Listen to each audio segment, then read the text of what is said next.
자, 그래서 그런 앞에 이제 프리트리트먼트죠. 데이터의 프리트리트먼트를 가지고 이제 해석을 하고 나서 이제 어느 정도 노멀 디스트리뷰션이 나온다라는 것을 우리가 알고 나서 그러고 나서 이제 우리가 만약에 디퍼런셜리 익스프레스된 유전자를 찾고 싶다. 어떤 두 개의 샘플에서 그러면 이제 몇 번 반복 실험을 해야 돼요. 그러면은 반복 실험을 하면 유전자에 대해서 이건 샘플이 되겠죠. 뭐 이렇게 한번 레퍼런스와 익스페리먼트에서 다른 인텐시티를 갖게 되고 또 그 다음 실험에서 또 다른 인텐시티를 갖게 되고 이렇게 뭐 예를 들면 5번 정도 반복을 했다라고 칩시다. 근데 DNA 마이크로레이도 그렇고 RNA-seq도 그렇고 이 유전자의 숫자가 이제 수천 개라는 게 이제 수천 개 내지 수만 개라는 게 이제 함정이죠. 어쨌든 그 안에서 우리는 어떤 유전자가 이 두 개의 샘플에서 디퍼런셜리 익스프레스 됐고 어떤 유전자들은 그냥 똑같이 익스프레스 됐다라는 거를 이제 알아내야 됩니다. 알아내는 방법이 어떤 것들이 있느냐? 가장 쉬운 방법으로 사람들이 생각하는 게 폴드 체인지죠. 이 두 개의 이제 노멀 디스트리뷰션을 가지고 이제 그 중간값이 아까 0이 됐다라고 친다면 폴드 체인지가 뭐 예를 들면 2배 이상이 되면은 그러면은 많이 변한 거 아니냐. 그게 뭐 보통 사람들이 다 생각을 하는 것이죠. 근데 사실 그게 맞지 않다는 거는 이제 통계학자들은 이제 많이 얘기를 하는 거고 어떤 통계적인 잣대를 가지고 이것이 변했다 안 변했다라는 거를 이제 판단을 해야 된다는 거죠. 예를 들면은 유전자 1번은 뭐 항상 똑같이 발현되는 거다. 익스페리먼트와 레퍼런스에 똑같이 발현되는 거다. 근데 2번 같은 경우도 똑같이 발현되는 건데 한 번의 실험이 잘못돼가지고 굉장히 큰 차이가 나버렸다. 그러면은 걔는 뭐 한 10배 정도 차이가 나버렸다. 그러면은 평균 값을 따졌을 때 2배 정도 올라간 걸로 보이겠죠. 2배 정도 차이가 나는 걸로 보이지만 그거는 사실 익스페리멘털 에러 값이거든요. 그런 것들을 이제 잘못해서 우리가 디퍼런셜리 익스프레스 됐다라고 찾으면 안 된다는 거죠. 그래서 우리는 이런 것들을 찾을 때는 반복 실험을 적어도 3회 이상을 하고 그 다음에 거기에 통계적인 잣대를 들이대가지고 그 다음에 찾아야 된다는 거예요. 그래서 폴드 체인지만 가지고 이제 해서는 안 되고 또 하나 폴드 체인지의 맹점이 뭐냐면은 인텐시티가 굉장히 높은 거에서는 폴드 체인지가 이건 꽤 정확한 데이터일 거예요. 정확한 데이터이기 때문에 여기서는 뭐 폴드 체인지가 2배다 이러면은 의미가 있는 변화일 수도 있어요. 그렇지만 아까 말했듯이 굉장히 익스프레션이 작은 애들 그런 애들은 이제 인텐시티도 굉장히 낮을 텐데 여기서는 폴드 체인지가 크게 변했다고 하더라도 저것이 정말 시그니피컨트하게 변했는지 안 변했는지는 판단하기에는 굉장히 어렵다는 거죠. 그래서 단지 폴드 체인지만 가지고 판단을 해가지고는 잘못된 유전자를 선택할 가능성이 굉장히 크다라는 거예요. 그래서 이런 인텐시티의 앱솔루트 값도 반드시 고려를 하면서 이제 해야 되는데 이런 것들을 반복 실험을 했을 때 디퍼런셜리 익스프레스 된 진이라든지 이런 것들을 찾는 가장 기본적인 방법은 이제 t-테스트입니다. 그래서 t-테스트에서도 이제 paired와 unpaired t-테스트 뭐 이런 다양한 것들이 있는데 뭐 가서 이렇게 찾아보시면 뭐가 다른지 이렇게 좀 나올 거예요. 근데 어쨌든 그런 t-테스트를 통해서 이제 이 유전자가 디퍼런셜리 익스프레스 됐는지 안 됐는지를 판단을 할 수가 있다. 자, t-테스트 그래서 간단히 설명을 하면 여기에서 가정은 그거죠. 모든 익스프레션 레벨은 한 샘플에 나오는 것과 똑같다. 그러니까 디퍼런셜리 익스프레스 된 유전자는 없다. 모든 샘플이 다 동일한 샘플이다 라는 것이 이제 가정입니다. t-테스트의 가정은 항상 그거예요. 모든 샘플은 동일한 샘플에서 나오는데 단지 랜덤한 에러만 들어가 있다. p-value라는 거는 그 하이파세시스가 진짜일 가능성입니다. 그러니까 p-value가 뭐 0.95다. 그러면은 진짜인 거죠. 이건 같은 샘플에서 나온 거다. 두 개가 그 여러 개의 샘플이 다 동일한 샘플이다라는 게 이제 사실이 되는 거고, p-value가 굉장히 낮다는 거는 이 하이파테시스가 맞지 않을 가능성이 크다는 거예요. 그래서 p-value가 낮으면 낮을수록 두 개의 샘플이 다른 샘플이다 일 가능성이 커지는 거예요.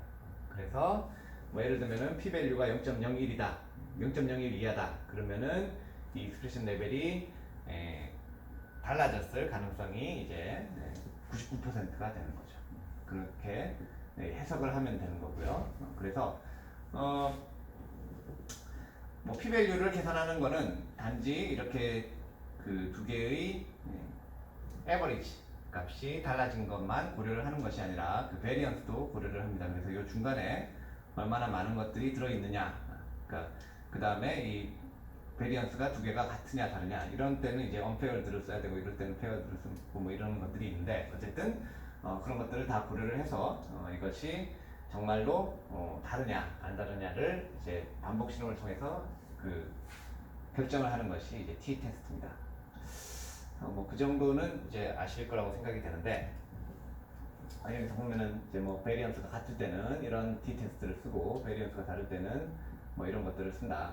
그래서 디그리 오브 프리덤을 어떻게 계산을 하고 뭐 이렇게 해서 그 디그리 오브 프리덤에 따라서 뭐 이렇게 조금씩 값은 달라지는데, 어쨌든 그렇게 해서 이제 뭐 p-value를 보여주죠, 결국은. 근데 여기서 이제 문제가 있어요. t-테스트가 DNA 마이크로레이 같은 데서 문제를 일으키는데, 그거를 이제 멀티플 테스팅 프로그램이라고 합니다. 그래서 워낙에 하이 드롭풋으로 여러 개, 수천 개, 수만 개의 샘플을 한꺼번에 t-테스트를 하다 보니까 생기는 문제예요. 자, 우리가 뭐 예를 들면 뭐 이스트, 사카라마이스 셀레비지아다 그러면은 유전자 숫자가 한 6,400개 정도 되죠. 그러면은 p-value를 0.01 이하를 쓴다. p-value 0.01 이하면은 보통 우리가 0.05 밑으로는 이제 significant 하다라고 보죠. 그래서 그것보다도 더 엄격하게 p-value 0.01 이하짜리를 이제 서로 다른 샘플에서 다르게 발현된 유전자다라고 생각을 한다라고 한다면, 이게 같은 샘플이었을 경우라도 p-value 0.01을 적용했을 때 64개의 폴스 파지티브가 나올 수가 있다는 거예요. 이제 폴스 파지티브가 저번에도 한번 설명했던 것 같은데 뭐죠? 이거는 사실은 디퍼런셜리 익스프레스 된 게 아니에요. 똑같이 익스프레션이 됐는데 확률적으로 0.01이라는 거는 6,400개 중에 100분의 1개를 서로 다르게 발현됐다라고 콜을 해줄 수밖에 없는 게 이제 t-테스트라는 거죠. 그러니까 6,400개를 가지고 t-테스트를 하면 64개의 폴스 파지티브, 즉 서로 다르게 발현 안 됐는데도 다르게 발현됐다라고 판단을 하는 것이 생긴다는 거예요. 그러면은 이제 p-value를 더 낮추면 되지 않을까? p-value를 0.001이라고 이렇게 줄이면 여전히 6개는 이렇게 폴스 파지티브가 되는 거죠. 그리고 우리가 만약에 0.01로 세팅했을 때 184개의 서로 다르게 발현된 유전자가 나왔다. 그러면 그 중에 64개가 이제 폴스 파지티브가 되는 거고, 결국 이 중에 폴스 파지티브의 비율은 35%가 되는 거예요. 물론 이제 p-value를 더 낮춘다. 더 낮추어가지고 폴스 파지티브 숫자를 줄인다라고 하면은 이제 폴스 파지티브의 비율은 낮아지죠. 이제 트루 파지티브가 점점 늘어나긴 합니다. 그렇지만 문제는 폴스 네거티브가 이제 또 증가를 한다는 거예요. 그러니까 실제로는 다르게 발현이 됐는데 지나치게 p-value를 낮게 잡아가지고 그것이 찾지 못하는 경우. 그 유전자를 찾지 못하는 폴스 네거티브의 숫자가 이렇게 늘어나게 된다는 거죠. 그래서 이제 멀티플 테스팅에서는 이런 t-테스트, 그러니까 수천 개의 샘플을 한꺼번에 어널리시스할 때는 이런 t-테스트가 가지는 이런 한계들이 있다는 거예요. 이게 이제 DEC, 그러니까 Differentially Expressed Gene을 찾는데 가장 큰 문제다라는 거예요. 그래서 그러면은 이걸 어떻게 해석을 하느냐? 아까 처음에 이제 폴트 체인지를 제가 말씀을 드렸는데, 폴트 체인지가 보면은 폴트 체인지가 사실은 통계적으로는 별로 의미가 없는, 이런 여러 가지 문제 때문에 별로 의미가 없다고 했지만, 그럼에도 불구하고 폴트 체인지는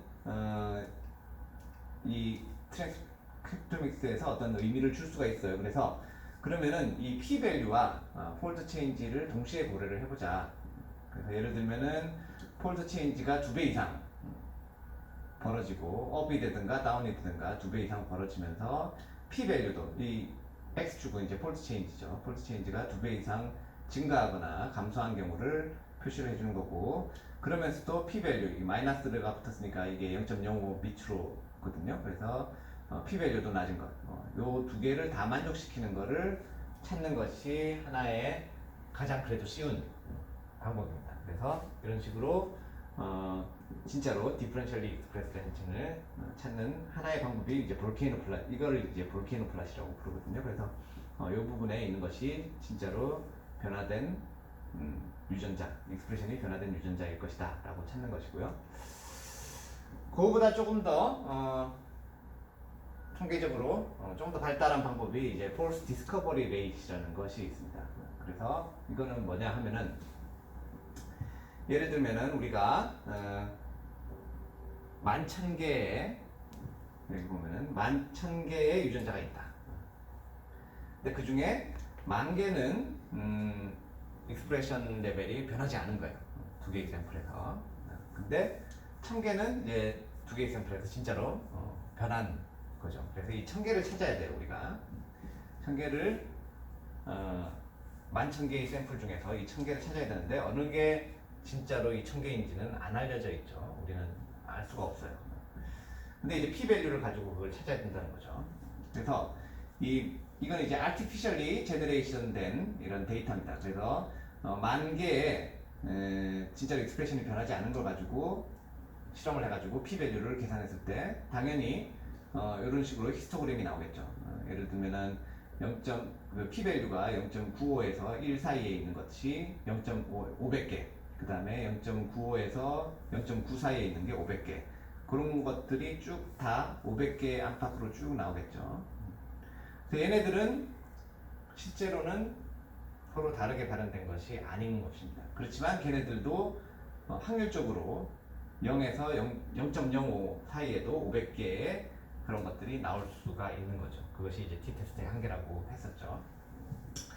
그리고 1,000개는 이제 디퍼런셜이 발현된 거예요. 진짜로 디퍼런셜이 발현된 거고, 그런 것들은 그래도 많은 부분이 이 0.05보다 작은 값을 p-밸류를 갖게 될 것입니다. 그래서 그것들이 이제 섞여 있는 거죠. 이것들은 디퍼런셜이 발현되지 않은 것, 이거는 디퍼런셜이 발현된 것인데, 이제 이 전체 중에 얘네들을 어떻게 하면 찾을 수 있을까 하는 문제를 이제 푸는 거예요. 어떻게 풀 수가 있을까? 그래서 뭐 하나의 방법입니다. 그 폴스 디스커버리 레이트를 찾는 하나의 방법인데, 이 p 밸류를 다시 계산을 하는 거예요. 뭐 그래서 이 p 밸류를 다시 계산하는 여러 가지 방법들을 통계학자들이 개발을 했어요. 그래서 이 사람이 개발한 방법을 여기서 쭉 소개를 하고 있는데, 뭐 여기서 지금 p 밸류하고 전체 p 밸류에서 이 p 밸류가 차지하는 뭐 이렇게 해가지고 계산을 쭉 다시 한다, 뭐 이렇게 해가지고 하면은 adjusted p 밸류를 구한다. 이런 알고리즘을 써가지고 원래 나왔던 이 p 밸류를 다시 구한 것이 이렇게 되는 거고, 이렇게 다시 구하고 나면은 일부 0.05 밑으로 여기서 이제 폴스 네거티브, 그러니까 폴스 파지티브들은 전부 다 0.05 이상을 가지게 됐고 폴스 네가티브들을 찾을 수가 있다. 뭐 이런 것들이고요. 그래서 p-밸류를 완전히 다시 구하는 방법인데 조금 더 쉬운 예가 이 부트스트랩 메소드를 이용해서 다시 p-밸류를 계산을 하는 것이 되겠습니다. 이건 어떤 방법이냐면 이제 노말 샘플들과 이제 이거는 이제 우리가 뭐 트리트먼트한 샘플들이에요. 여기서 두 개의 샘플에서 이제 트랜스크립트를 한 서너 번씩 실시를 한 다음에 t 테스트로 그 디퍼런셜리 익스프레스된 유전자를 찾고 싶어요. 찾고 싶은데 아까 말한 이유 때문에 이제 폴스 파지티브들이 너무 많은 거죠. 너무 많으면 p-밸류를 다시 계산을 해야 되는데 어떻게 계산을 하느냐? 얘네들 뭐 세 번씩 예를 들어서 실험을 했다. 그러면은 그 세 개의 데이터를 다 섞는 거예요. 다 섞은 다음에 다시 랜덤하게 분배를 하는 거예요. 다시 분배를 하면 이건 이제 가짜 그룹인 거죠. 가짜 그룹을 만들 수가 있는데 이제 컴퓨터가 발달을 했기 때문에 이 가짜 그룹은 수없이 많이 만들 수가 있어요. 그래서 그거를 이제 부트스트랩 그룹핑이라고 하고 이 부트스트랩 그룹은 굉장히 많이 만들 수가 있는 거죠. 그래서 그 가짜 그룹에서 똑같은 유전자를 이제 t-테스트를 하는 거죠. 그러면 그렇게 t-테스트를 했을 때 p-밸류들이 쭉 나올 거 아니에요. 뭐 유전자 A에 대한 p-밸류가 여기서 쭉 여러 번 할 수 있으니까 여러 번 했을 때 0.07도 나오고 0.09도 나오고 뭐 1.0.1도 나오고 뭐 이렇게 여러 개가 나왔는데 그거에 비해서 여기서 나온 p-밸류가 어떻게 되는지 그러니까 이 p-밸류를 가지고 디스트리뷰션을 만들고 거기서 우리 진짜 p-밸류가 어디에 위치하는지를 다시 계산을 하는 거죠. 그러면은 예를 들면 어떤 에러 때문에 이 p-밸류가 여기서도 굉장히 낮게 나오더라. 사실은 디퍼런셜이 익스프레스 되지 않았는데 에러가 하나 이제 숨어 있었기 때문에 p-밸류가 낮게 나온 경우다. 그렇다면은 여기서도 굉장히 p-밸류가 낮게 주로 나오겠죠. 그런 것들이 많겠죠. 뭐 예를 들면 0.05, 0.03 뭐 이런 것들이 여기서도 많이 발견되고 그런데 여기서도 0.04가 나왔다. 그러면은 그거는 에러에 의한 값이다. 그렇기 때문에 다시 계산된 p-밸류에서는 의미가 없는 p-밸류가 상당히 높게 나오겠죠. 그런 식으로 해서 이제 리젝트를 시키는 건 방법입니다. 그런 식으로 다시 p-밸류를 계산하는 것이 이제 false discovery rate이라고 해요. 그래서 그런 방법으로 아까 말했던 그 멀티플 테스팅 프로그램을 해석하고자 한 게 이제 FDR이다. 그래서 이런 방법들을 적용을 해야지만 이제 제대로 된 디퍼런셜리 익스프레스된 유전자들을 구해낼 수가 있다는 거예요. 그래서 이제 뭐 특히 이제 RNA-seq 데이터에서는 그거 말고도 고려해야 될 것들이 이렇게 좀 이 파일들을 보니까 그 아까 그 웹사이트를 가보면 사이트가 어디 나와? 여기거든요. 스택퀘스트. 여기에 가보면은 이제 여러 가지 이 스태티스틱스에 대한 설명들이 쭉 나옵니다. 굉장히 설명들 잘 하고 있고 뭐 길이도 길지 않아요. 한 10분에서 15분 정도 이렇게 설명을 하고 있기 때문에 뭐 노멀 디스트리뷰션이 뭔가 뭐 그 다음에 파라미터라는 게 뭔가 뭐 이런 것들이 쭉 설명이 돼 있어요. 그래서 이제 만약에 이런 트랜스크립토믹스 어널리시스를 하게 된다면은 필요한 것들을 여기 가서 하나씩 공부를 하면서 찾아보시면 될 것 같습니다. 그리고 밑으로 가면은 이제 RNA-seq에 관련된 정보들도 많이 있어요. 이제 인트로덕션도 있고 그 다음에 거기에서 이런 노멀라이제이션 방법 프로그램들이 대표적으로 쓰이는 것들이 몇 개가 있거든요. 그 중에 두 개를 소개를 하고 있어요. 여기서 HR이라든지 DEC 이런 것들은 어떤 원리로 노멀라이제이션, 데이터 노멀라이제이션을 하는가 뭐 이런 것들을 설명을 하고 있고 그 다음에 레플리케이션 하는 거에 있어서 어떤 걸 조심해야 되는가 그 다음에 이런 RNA-seq에서 이제 유니크하게 쓰는 용어들이 있어요. RPKM 뭐 이런 것들에 대한 설명들을 쭉 다 찾아볼 수가 있습니다. 유튜브 화면으로 그래서 RNA-seq에서 이제 좀 더 우리가 주의해서 알아야 될 것, 뭐 이런 몇 가지가 있는데, 하나는 시퀀싱 뎁스라는 거죠. 얼마나 하이트로풋이 많은가에 대한 것들을 고려를 해야 돼요. 그래서 그것이 많으면 많을수록 이제 에러도 적어지겠죠. 그래서 시퀀싱 뎁스를 알려주는 파라미터로 이제 뭐 FPM, 뭐 RPM 이런 거, 프래그먼트 퍼 밀리언 뭐 이런 것들을 이제 고려를 해야 된다. 그 다음에 그것만 고려를 할 게 아니라 유전자의 길이에 따라서도 또 달라지는 거죠. 유전자 길이가 길면 길수록 시그널은 더 많이 나오겠죠. 당연히 이게 한번 카운트 되는 것이 더 많이 나올 테죠. 그래서 그런 것들을 어떻게 고려를 할 것인가, 그 고려한 것이 이제 FPKM, RPKM 뭐 이런 것들을 이제 고려를 해야 된다. 아까 말씀드린 그 파일을 가면은 찾을 수가 있을 것 같고요. 그 다음에 그다음 뭐 폴스 파지티브를 어떻게 찾아내는가 뭐 이런 것들에 대한 것들도 거기에 보면은 쭉 나와 있습니다. 그래서 결국은 이렇게 하고 나서 이제 샘플에 대해서 각 유전자와 어떤 샘플에 대해서 익스프레션 레벨들을 이렇게 표현을 할 수가 있다라는 것이고, 또 RNA-seq 이후에 많이 지금 활용되는 것이 이제 칩식인데, 칩식은 크로마틱 이뮤노 프리시피테이션 메소드를 써서 DNA나 RNA에 달려있는 단백질을 안티바디로 잡아내는 거죠. 그래서 특정한 단백질에 붙어 있는 DNA나 RNA를 이제 시퀀싱을 하는 방법을 칩식이라고 합니다.